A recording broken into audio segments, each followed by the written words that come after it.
Welcome to Tier 1 Jank. We're back to bring you another deck tech for Kaldheim Standard. This deck is dedicated to our most amazing team member, Leslie.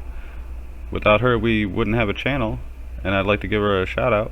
She works hard behind the scenes to make sure that we can bring you all the content that we do.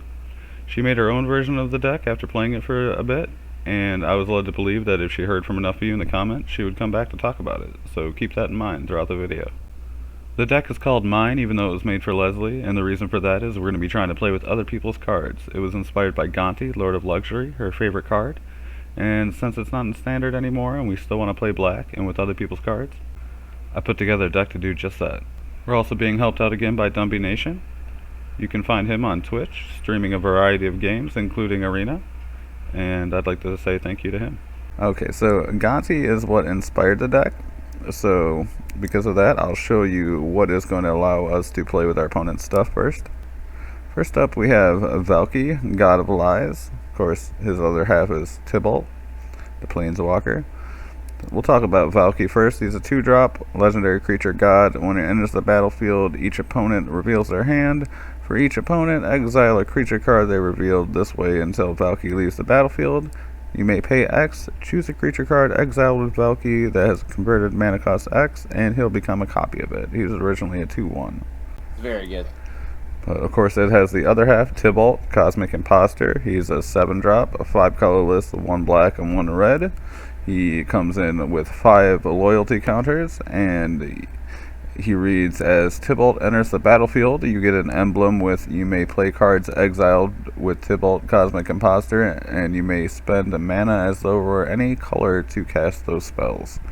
Now let's talk about his abilities. His +2, yes, +2 on top of 5 is to exile the top card of each player's library. Now remember, you get to play those cards that are exiled even if Tybalt dies. It's as long as you have that emblem, which isn't going away, you get to play those cards that are exiled by him. So that's pretty much a +2, draw 2 cards. But bro, I just searched my deck and put the card that I wanted to play on top of my deck. Well, now it's my card. Oh, such a Tybalt thing to do. Now his -3 is exile target artifact or creature, and notice that even after you -3 him, he still has 2 counters left. His ultimate is to exile all cards from all graveyards and add 3 mana. Now I used his ultimate on you the other day. Do you remember how many cards it looked like I had? Yeah, it looked like you had like 30 cards in your hand. I had more cards than I knew what to do with. It wasn't a matter of if I could kill you, it was just how and what was the easiest way, and how could I waste the least amount of our time to do it. Alright, so next up we have Turkish God of Fright. Now this card was the one that Leslie saw first in the set that made her want another deck like this, and I told her I'd build one. It is a 4/5 menace. It costs 2 black and 3 colorless, legendary creature, god. Whenever an opponent sacrifices a non-token permanent or discards a permanent card, you may put that card from a graveyard onto the battlefield under your control. So good! Now there is quite a bit of discard in the deck, and there are a couple things that make our opponent sacrifice, so those triggers can go off. Now the other half of Tergrid is Tergrid's Lantern. And this is a legendary artifact that costs a black and 3 colorless, and you can tap it and to have target player lose 3 life unless they sacrifice a non-land permanent or discard a card. You can also pay a black and 3 colorless to untap it and do that again. I'm gonna say this card by itself is like just by itself is a game winner. Like this card will win you the game by itself. So good. And a lot of the times I'll just end up playing the Lantern instead of Tergrid herself, because it is cheaper to play, and also by the time you hit 5 mana, your opponent may be out of cards, and you might not really be getting many of those triggers if they don't have any creatures on the board or any cards in their hand. She's just a 4 or 5 menace, and I'd rather have that Lantern trigger every turn. Right. The Lantern in itself can be a win con if your opponent doesn't do anything about it and they don't have the cards or the creatures to sacrifice because you've just been destroying their hand and their board state the entire game, then that Lantern is just going to pick away at them. Egon, God of Death. It's a 3-drop, 1 black, 2 colorless, legendary creature god. It is a 6/6 death touch, and at the beginning of your upkeep, you have to exile 2 cards from your graveyard. If you can't, you sacrifice them and draw a card. The other side of it is Throne of Death. It is a 1-drop, 1 black, legendary artifact, and at the beginning of your upkeep, you mill a card. You can pay a black and 2 colorless, tap it, exile a creature card from your graveyard, and draw a card. Dumby, you were asking if this really fits into the deck, I think was your question. If we really want to be milling anything into the graveyard when we don't really have a lot of ways to get it back. Yes. It's a good question. I think this is just, it fits as far as like it just gives us a little bit more card draw, and I think that as far as just being another turn 1 play that's going to draw us cards later, that's a good thing to have. And Egon himself at 3-drop, 6/6 death touch is great. And yeah, we might not have a bunch of cards in the graveyard to exile every turn, and after a couple turns we might have to sacrifice them and draw a card, but that's not the worst thing in the world either. Now there is one other card that allows us to play with our opponent's cards in the deck, and that is the Draugr Necromancer. I think it's pronounced Draugr. Draugr? Yeah. Okay.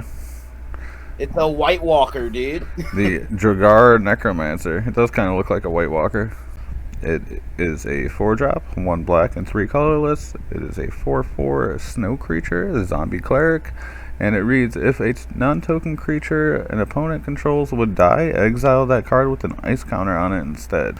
You may cast spells from among cards in exile your opponent owns with ice counters on them, and you may spend mana from snow sources as though it were mana of any color to cast those spells. Okay, so let's go over the other cards in the deck. First up, we have 4 copies of Bloodchief's Thirst. This is a great piece of removal at 1 mana for anything that is converted mana cost 2 or less, and you can also kick it for an extra 3 to get rid of anything else. So good for cheap threats, good for larger threats. The only drawback is that it is sorcery speed. I'd like to slow down for a second. What planeswalker do you know is converted mana cost of 2 or less? With Tergrid, you're going to want your opponent to discard permanent cards to come back under your control. So of course we have a lot of discard in the deck. We should probably go over that. Oh yeah. To start off, we have Acquisitions Expert. It is a 1/2, 2-drop human rogue. It says, when Acquisitions Expert enters the battlefield, target opponent reveals a number of cards from their hand equal to the number of creatures in your party. You choose one of those cards, that player discards that card. And of course, your party consists of up to 1 of each cleric, rogue, warrior, and wizard. So if he's the only creature on the board, it's going to be 1. If we have one of our clerics out, it's going to be 2. So it'll usually be 1 or 2. To make our Acquisitions Expert a little bit better in the way of having more cards to pick, since it's a cleric, we have our Elderfang Disciple. It is a 1/1 2-drop, and when it enters the battlefield, our opponent is going to discard a card. I like the text on this card. One day the Great Serpent will rejoin us on Skimfar, and those who wronged us will taste our venom. Okay, next up we have Dream Devourer. This is a 2-drop, 1 black, 1 colorless. It is a 0/3 demon cleric, and it reads, each non-land card in your hand without foretell has foretell. Its foretell cost is equal to its mana cost reduced by 2. Whenever you foretell a card, Dream Devourer gets +2/+0 until end of turn. Oh, question about that. Now, if you go to foretell, when you go to use that card with Valki, can you use foretell on either side of on Valki or Tibble? It says each non-land card, not spell, so I would imagine you would exile the card as a whole. Oh. Yeah, so I think you'd be able to play either one. I've only exiled it and then played Tibble, but I think you could also play Valki if it's exiled. Next up, we have 2 copies of Feed the Swarm. This is a 2-drop, 1 black, 1 colorless sorcery. It reads, destroy target creature or enchantment an opponent controls. You lose life equal to that permanent's converted mana cost. So this is another piece of cheap removal, and it also targets enchantments, which is the only way that we are able to target enchantments, which is normally not a black or a red thing to do. So good. That blade looks like one of the guys in Bleach. I can't remember his name right now. One of the lieutenants has a sword shaped like that. It's Wakusabe, I think. Yeah. So next up, we have one copy of Grim Tutor. It is 2 black and 1 colorless sorcery. Search your library for a card, put it in your hand, and you lose 3 life. I will tell you right now, this card is another one of those where you just need one of. If you need more than 1 Grim Tutor in your deck, you're doing it the wrong way. Yeah, you don't want to see this card all the time, but there are going to be times where this card is going to save you the game. Alright, next up we have 4 copies of Inscription of Ruin. Now this is a great card. It is a 3-drop sorcery. You can choose 1. If it is kicked, you can choose any number instead. The kicker cost is 4, so altogether that would be 7. And you get to pick target opponent discards 2 cards. Return target creature card with converted mana cost 2 or less from your graveyard to the battlefield, or destroy target creature with converted mana cost of 3 or less. I'm going to tell you right now, this is a Dream Eater card. Like, your opponent's like, alright, yeah, you know what? I'm in the lead. We're going to get this. I just got my cards in my hand. And then all of a sudden you're like, no, you don't. Yeah, this card is very versatile. I mean, we're eating away at our opponent's hand. We're killing a cheap creature that's important on the board, or we're bringing something back from our graveyard. There's very few cases where this card is not good.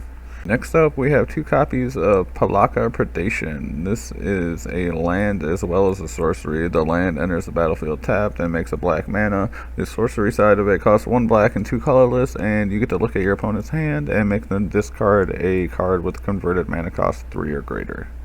Let's be real, this card's just mean.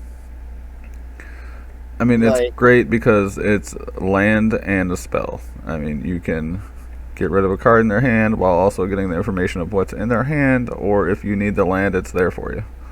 So next up was Soul Shatter. Soul Shatter is a 1 black and 2 colorless instant spell. It says each opponent sacrifices a creature or planeswalker with highest converted mana cost among creatures and planeswalkers they control. But yes, this is a great instant. Make your opponent sacrifice the biggest thing they have. It's great for hexproof things. If you're using anything that has swamp, black, anything in it, this card needs to be in that deck, period. So next up, Varragoth Bloodsky Sire. He is a 2/3 Death Touch. Costs 1 black and 2 colorless. He is a Demon Rogue legendary creature. He has a boast ability that is 1 black and 1 colorless, and it allows you to allows you to target a player. So you could target your opponent if you wanted to, technically, and the player searches their library for a card, then shuffles their library and puts the card on top of it. Tibble target? Now, the first thing that Leslie thought of when she saw this card was making her opponent search something up so she could then steal it, because she just wants to steal everything. But I don't think there is a world that you would want to target your opponent in. I think it is always better to target yourself and put something on top. There's no guarantee that you're going to be able to steal that card from your opponent that they put on top. And if you are able to do that, they're probably going to see it coming and may just put a land on top. So good luck with that. That's funny. I thought the same thing. I was like, I'm you would. You too would want to do that. Yeah, I'm like, I'm gonna let you think that I'm gonna let you have that card. Don't target your opponent with Varragoth, kids. Make the right choice. Target yourself. Tutor up your own cards. Steal your opponent's cards later. Alright, next up we have 2 copies of Replicating Ring. This is a 3-drop, 3 colorless, no artifact. It is a mana rock. It taps to add 1 mana of any color, And at the beginning of your upkeep, you put a night counter on it. And then if it has 8 or more, you make 8 copies of it. Next up, what I think is just one of the greatest commons to come out of this new set is Skull Raid. It is a sorcery with Foretell. The Foretell cost is 1 and a black. The original cost is a black and 3 colorless, and your opponent is going to discard 2 cards. If they have fewer than 2 cards, you are going to draw cards equal to the difference. So if they have no cards in hand, this is just a straight up draw 2. If they have 1 card in hand, they're going to get rid of it and you're going to draw 1. Otherwise, they're just discarding 2. And any of those options are good. Let me tell you, I've had this card played on me, and it's nothing like, oh, you already don't have a hand, so your opponent's just like, so I'm just going to draw 2 cards. The drawback from discard spells has always been once your opponent's hand is empty, they're just dead cards in your hand, and this just changes the game as far as that goes. This is just, just straight up card draw at that point. Alright, next up we have Cosmos Elixir. This is a 4-drop, 4 colorless artifact. It reads, at the beginning of your end step, draw a card if your life total is greater than your starting life total, otherwise you gain 2 life. I mean, this completely changes the race. Whatever race you're in, if it's, racing against aggro where your life's going on, or if you're in control, against control, and they're not hurting your life, but they're just out carding you, then this is going to start drawing you cards. It's just great either way. Yeah, really good. I think every deck should have this card. Alright, I think we covered everything but the lands. Yep. So as far as the lands, we have 2 copies of Castle Locthwain. This enters the battlefield tapped unless you control a swamp. It adds a black mana. You can pay 2 black, a colorless, tap it, and draw a card, and then lose life equal to the number of cards in your hand. We also have 9 copies of snow-covered swamps. Of course, we have those in there for the Necromancer. They're snow sources, so we can play stuff that he exiles. We have a couple copies of Blightstep Pathway for the red mana for Tybalt. We have the 3 copies of the Skullcairn, which I mentioned before, which is going to allow you to make your opponent discard and deal 3 damage to them. And 4 copies of Sulfurous Mire, which is going to give us the red mana for Tybalt again, and it also is a snow source for the Necromancer. And that is the entire deck. Anything you want to say about it? I do believe that you said that you never wanted to play against it again until the end of time or something like that. Let me just put it this way. So basically, it's like you get a card taken from your hand. Yeah, anything you bring out of the board, gone, like wiped out. Like, you can't keep a hand and you can't keep a board. So there's this deck's. You should name this deck. You don't get to play Magic. Well, that's a little bit longer than mine, but yeah. Leslie liked the name. She also liked the deck. I was glad about that. She played a few games with it last night. I hope everybody else enjoys it as well. Of course, it is pretty good. I'll have the list below as well as the list for the rest of the deck. So if you guys want to play this on Arena, all you have to do is copy that list and then use the import button on Arena to import the copied deck onto Arena, and then you'll be able to play it provided that you have the cards. If you don't, you'll have to spend wild cards or remove any cards that you don't have, but it will give you the list to put into your library. Alright, well, I think that's it for the deck. Want to say anything else before we go on this one? Enjoy playing it.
You won't!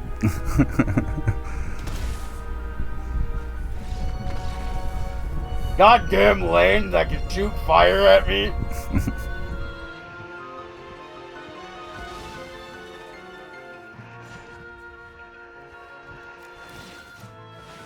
Oh, don't make me do it. Don't make...